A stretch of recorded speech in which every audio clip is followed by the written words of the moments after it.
Bonjour mesdames et messieurs. Tout d'abord, effectivement, je vais m'associer à M. Nadal pour remercier les organisateurs, Vinitex IFEL bien sûr, avec lequel nous avons collaboré, puisque nous avons un stand sur ce salon aujourd'hui, un stand qui s'appelle Pulvérisons autrement. Remercier l'Institut français de la vigne et du vin, et avec qui nous collaborons sur ces pratiques de pulvérisation.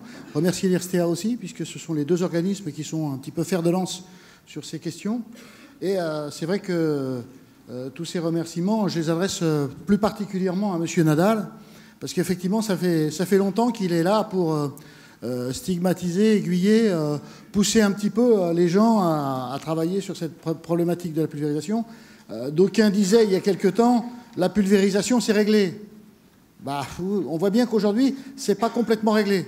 Et donc, il faut continuer à travailler sur cette question-là de manière forte, car de temps en temps, les événements nous arrivent en boomerang, j'allais dire. Hein. Et on sait bien qu'en Aquitaine, c'est arrivé c'est un dossier qui a été rattrapé un peu par l'actualité. Donc, comment on peut faire? Quelles sont les perspectives d'amélioration? Et comment peut-on essayer de travailler entre le renforcement réglementaire ou l'évolution des pratiques? Et je vais essayer de traduire un petit peu ces propos sur un exposé très court d'une dizaine de minutes.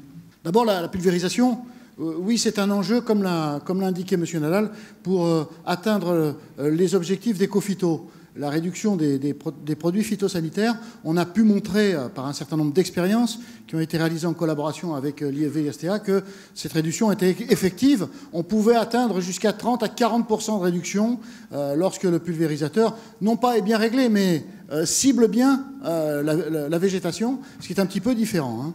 Et ensuite, on est sur un autre enjeu qui me paraît, moi, plus important. Et au regard des personnes qui ont jalonné le stand pendant 2 jours, je me rends bien compte que quand on parle d'agroécologie, quand on parle de performance économique, environnementale et sociale, on est avec la pulvérisation au cœur de ce débat-là.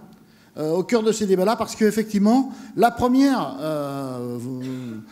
demande des gens qui vont vouloir travailler avec des pulvés différents, ça sera que économiquement ça puisse être jouable, mais aussi que pour l'environnement et pour la partie sociale, on puisse avoir des retombées. Donc c'est un atout, mais un atout à prendre en considération dans cette triple performance agroécologique qui est demandée par notre ministre de l'Agriculture aujourd'hui. Alors le constat, je n'ai pas voulu mettre le nom de la petite bête que j'ai indiqué là, c'est que d'abord il y a nécessité de protéger la vigne contre les bioagresseurs. Ça reste quelque chose d'important.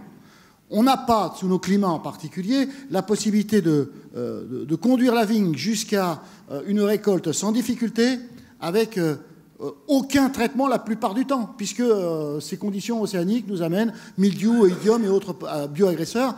On sait que le mildiou et l'oïdium, c'est 60 à 70% en IFT des traitements. Donc c'est sur ces usages qu'il faut faire un gros effort. Mais on a aussi maintenant des bioagresseurs qui sont,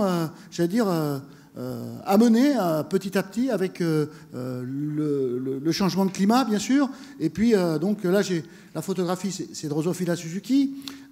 C'est une mouche qui est arrivée il n'y a pas très longtemps et qui, petit à petit, peut causer des dégâts. On est en train d'expertiser ça de manière forte sur la vigne et sur les fruits rouges. Donc voilà des sujets qui nous préoccupent. Et on a besoin de conduire cette protection contre les bioagresseurs de manière suffisante, soit avec des produits phytos, soit avec des solutions alternatives diverses et variées. On commence à travailler beaucoup sur ces solutions alternatives et on a des rendus qui peuvent être intéressants. De plus en plus aussi, on le voit bien aussi par le travail de l'IFV sur les approches un peu plus en amont, on est sur des approches un peu systémiques, c'est-à-dire c'est pas une réponse, un produit à un usage, c'est plus un ensemble de travaux en convergence qui vont amener à une meilleure santé du végétal, on va dire ça comme ça. Alors ensuite, il faut régler le problème de la cohabitation rendu difficile entre les viticulteurs et les riverains. Voilà un sujet qui nous pose problème aujourd'hui, de plus en plus, revenir à des pratiques de traitement compatibles avec le vivre ensemble sur un territoire, ça me paraît tout à fait important. On a encore aujourd'hui, même si ça reste des cas un peu isolés, mais des gens qui ne coupent pas les jets quand ils tournent, etc. Voilà, ça existe encore. Ce n'est pas des phénomènes qui sont décrits, qui n'existeraient pas. Il suffit de prendre la route au moment des traitements entre le mois d'avril et le mois de juin, et on s'en rend bien compte. Et puis, M. Nadal l'a dit, il faut respecter une réglementation qui doit protéger l'environnement et le voisinage en respectant les contraintes du viticulteur. C'est ce que nous tentons de faire dans un exercice qui n'est pas toujours facile. L'évolution des pratiques de pulvérisation, si on s'attache à cette première cible, oui, c'est une évolution nécessaire. L'efficacité des traitements, c'est l'enjeu, mais aussi la protection de l'environnement et du voisinage. Aujourd'hui, ces deux questions sont cruciales. Et quand un agriculteur est amené à protéger son vignoble, il doit pouvoir prendre en compte ces questions-là, trop souvent petit à petit oubliées, on va dire. Les pratiques de pulvérisation, c'est bien régler son pulvérisateur, mais pas que. La pulvérisation, un pulvérisateur bien réglé, c'est pas forcément un pulvérisateur qu'on ne mettra pas partout. C'est ça la question de fond. Il faut aussi régler ces problèmes de dérive de pulvérisation. Il faut aussi régler ces problèmes de performance agro-environnementale, ce qui est travaillé par l'IRSTEA à Montpellier. Quels sont les pulvérisateurs qui sont finalement les mieux adaptés à ces phénomènes, et prendre toutes les précautions lors des traitements. Je le disais, ce n'est pas toujours le cas. Prévenir les voisins en cas de proximité. On a même des sujets où on est questionné sur des personnes qui sont en train de travailler la vigne, et puis le gars qui a la parcelle d'à côté, il est en train de traiter, il n'a même pas pris le soin d'aller les voir pour dire bon, je vais traiter, les gars, sortez de là, quoi. Voilà. Bon, c'est vraiment revenir à de la bonne intelligence, de discussion entre les uns et les autres, et ça, je crois que c'est un enjeu qui me paraît raisonnable à atteindre. Chacun peut essayer de faire des efforts sur ce système-là. L'autre point, c'est qu'il faut absolument, effectivement, arriver à limiter cette dérive, arriver de plus en plus à des choses plus ou moins confinées. Et pour ça, il faut une évolution du parc de pulvérisation. On le constate aujourd'hui. Vous avez aujourd'hui sur le salon beaucoup de pulvérisateurs. Moi, je suis très satisfait sur ce salon aujourd'hui parce que le système de voûte qu'on connaît bien, qui est pratique parce qu'il va vite, etc., mais qui est quand même un système qui, on va dire, a une dérive assez importante, on voit quand même qu'aujourd'hui, en 2 ans, là, sur les 2 ans qui sont venus, il y a beaucoup plus de pulvérisateurs face par face sur le salon. Il y a même quelques pulvérisateurs confinés. Je crois que c'est une évolution qui est marquée, et je vous assure que pour voir les gens en parler, il y a un changement de mentalité chez les viticulteurs qui me laisse augurer de bonnes perspectives. L'autre point, c'est que on peut aussi aménager, les bordures des parcelles. Là, il y a un dispositif de haie que je traduis sur cette diapo, mais il y a bien d'autres aménagements possibles qu'il faut arriver à mettre en place pour protéger, se protéger du voisinage, surtout en Aquitaine où on est en une situation très mitée. Alors, en Languedoc-Roussillon, monsieur Nadal, il y a aussi du mitage, mais en Aquitaine, on est quand même pas mal servi là-dessus. Donc, il faut qu'on arrive à protéger par rapport aux voisins qui sont là et qui ne souhaitent plus recevoir les embruns de pulvérisation. La nécessité de faire évoluer le parc, je l'ai dit. Alors, nous avons sur le stand de la DRAF conduit avec la Chambre régionale d'agriculture un dispositif de plusieurs pulvérisateurs qui sont plus ou moins confinés, qui nous amènent à parler de pulvériser autrement. C'est le slogan que nous avons repris.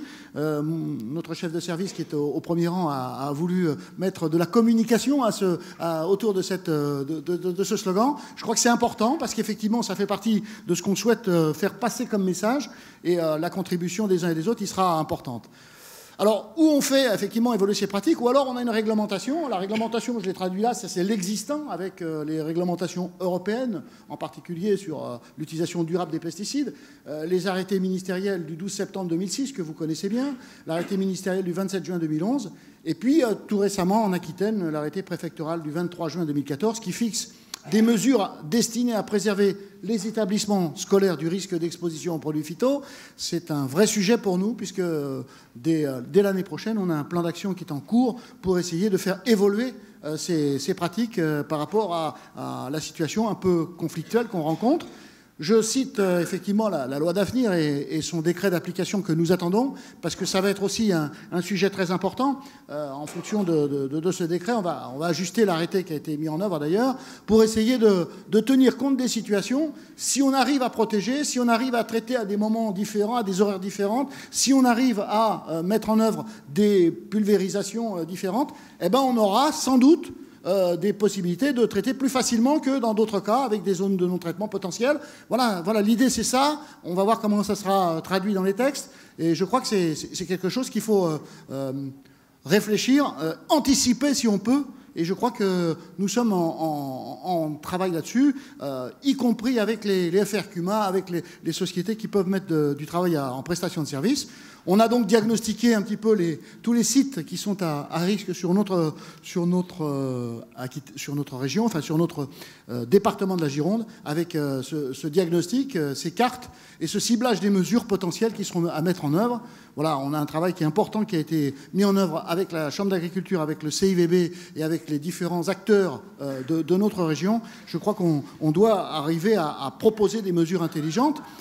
Et pour ça, on l'a dit et on le redit et on le redira, ce sera toujours un travail d'accompagnement financier également qu'il faut conduire, parce que les matériels qui sont peut-être les plus performants en termes de réduction de dérives ont un surcoût, on va dire, par rapport au matériel classique, et il faut essayer d'arriver à absorber de surcoût par rapport aux professionnels si on veut les inciter à aller vers ce type de démarche. Nous, on l'a fait en titre régional sur le plan de compétitivité Aquitaine, puisqu'on a ciblé ces outils-là sur les équipements de pulvérisation avec les rampes face par face, les récupérateurs, les panneaux récupérateurs et les bus antidérives.